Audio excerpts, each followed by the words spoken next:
আমি তোমার প্রেমে পড়তে চাই, বারবার পড়তে চাই।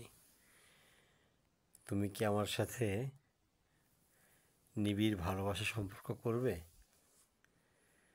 আমি যে তোমায় বড্ড ভালোবাসি গো। তোমায় যতই দেখি ততই আমার মন ভরে না। আমার সোনার বাংলাদেশ, তোমার সব কিছুই সুন্দর, তাই তো তোমাকে ভালোবাসি সবচেয়ে বেশি। আমরা এখন আছি ভৈরব থেকে আশুগঞ্জ, যে ব্রিজটা আছে যেটাকে আমরা ভৈরব ব্রিজ নামে জানি, সেই ব্রিজটি। এই ব্রিজটি মেঘনা গোমতী নদীর উপর দিয়ে গিয়েছে, যেটা আমরা অনেকেই জানি যে এই অংশটাও মেঘনা নদীর একটা অংশ।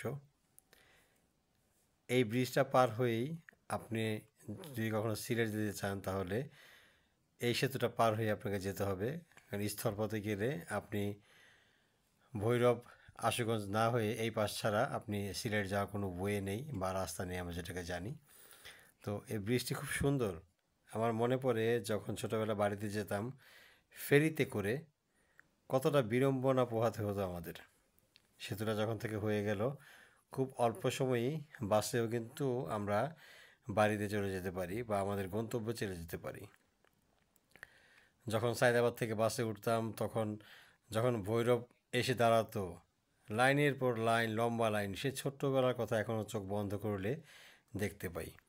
আর বাংলাদেশের একমাত্র সবচাইতে পুরাতন রেল সেতুও কিন্তু এই নদীর উপর দিয়েই, যেটাকে আমরা ব্যবহার করার জন্য চট্টগ্রাম যেতে বা সিলেট যেতে আমাদের প্রয়োজন হয়। আমরা কিছুক্ষণের মধ্যেই আপনাদেরকে দেখাতে সক্ষম হব সেই পুরাতন সেই রেল সেতুটি, এবং তার পাশে আরেকটি সেতু হয়েছে যেটা নতুনভাবে করা হয়েছে, যার কারণে এখন ঢাকা চট্টগ্রাম, ঢাকা সিলেট রেলপথে সময়টাকে অনেক কমিয়ে এনেছে। আর আমাদের এখন ব্রডগেজ লাইন হওয়াতে ট্রেনগুলো অনেক নিরাপদ হয়েছে। আর আল্লাহর রহমতে বাংলাদেশের রেল যোগাযোগটা খুব ভালো এবং এই পথটা খুব নিরাপদভাবে আমরা জানি। আসুন আমরা দেশকে ভালোবাসি, দেশের সম্পদকে রক্ষা করি এবং যার যার স্থান থেকে তার তার দায়িত্বগুলো পালন করার চেষ্টা করি। আমাদের দেশটিকে শুধু সরকারের দায়িত্ব নয়, আমরা সবাই মিলে চাইলেই, সহযোগিতা করলেই দেশটি সুন্দর হওয়া সম্ভব। আসুন আমরা এখন নদীর উপরে রেলের যে সৌন্দর্যতা সেটা দেখব। আশা করি ভিডিওটা ভালো লাগবে এবং ভালো লাগার মতো হয়তো বা ভিডিওটা আমি সেভাবে করতে পারিনি।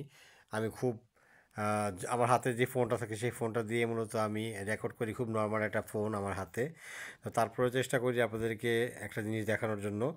আর আপনারা এখন পর্যন্ত যারা আমার চ্যানেলটি সাবস্ক্রাইব করেননি তারা অবশ্যই চ্যানেলটি সাবস্ক্রাইব করে বেল বাটন দিয়ে রাখবেন, যেন পরবর্তী কোনো ভিডিও আসলে দেখতে পান। এবং আপনাদের কাছে অনুরোধ থাকবে ভিডিও সংক্রান্ত সুন্দর সুন্দর কমেন্ট রেখে যাবেন, এবং আপনারা কী ধরনের ভিডিও দেখতে চান সেটা যদি জানান তাহলে চেষ্টা করবো সে ধরনের ভিডিওগুলো করার। আর আমি সব ভিডিওতে একটা কথা বলি, আমি ইনশাআল্লাহ সবার সাথে যোগাযোগ রাখবো এবং যোগাযোগ করব, এই নিয়ে কোনো টেনশনের কারণ নেই। আল্লাহর রহমতে সমস্যাগুলো সমাধান হয়ে গেলেই আপনাদের সাথে আবার আগের মতো যোগাযোগ শুরু হবে ইনশাআল্লাহ। তো দেখুন, এই ব্রিজটি হচ্ছে আমাদের আগের সেই ব্রিজ, যেটা আমরা জানি যে মানে পাকিস্তান পিরিয়ড থেকে আমাদের বাংলাদেশে সেতুটা আছে।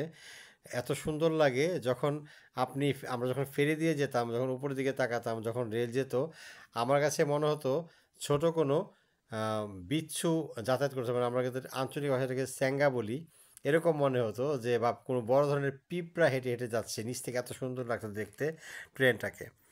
আর এই ব্রিজটি স্থলপথে যেটা, এটা অনেক সুন্দর। আপনি যখন আসবেন বাসে করে যদি নদীর দিকে তাকান খুব ভালো লাগবে। আমি আসলে আমার দেশকে অনেক ভালোবাসি। যারা আমার মতো দেশকে ভালোবাসেন তারা আমার চ্যানেলটি সাবস্ক্রাইব করবেন, আমার পাশে থাকবেন, বেল বাটনটি চাপিয়ে যাবেন এবং আমাকে বড় হতে সাহায্য করবেন, যেন আমি বাংলাদেশের সম্পর্কে এবং ইউটিউব চ্যানেলের মাধ্যমে দেশ এবং জাতিকে বিভিন্ন ধরনের জিনিস উপহার দিতে পারি। সেই প্রত্যাশায় আপনাদের সাথেই আছি, সাথেই থাকবো। আপনারা যদি এটা ইউটিউব থেকে দেখে থাকেন তাহলে সাবস্ক্রাইব করবেন, আর যদি ভিডিওটি আমার পেজ থেকে দেখে থাকেন তাহলে পেজটি ফলো দিয়ে আমার পাশেই থাকবেন। ভালো থাকবেন, দেখা হবে নতুন কোনো ভিডিওতে। আল্লাহ হাফেজ।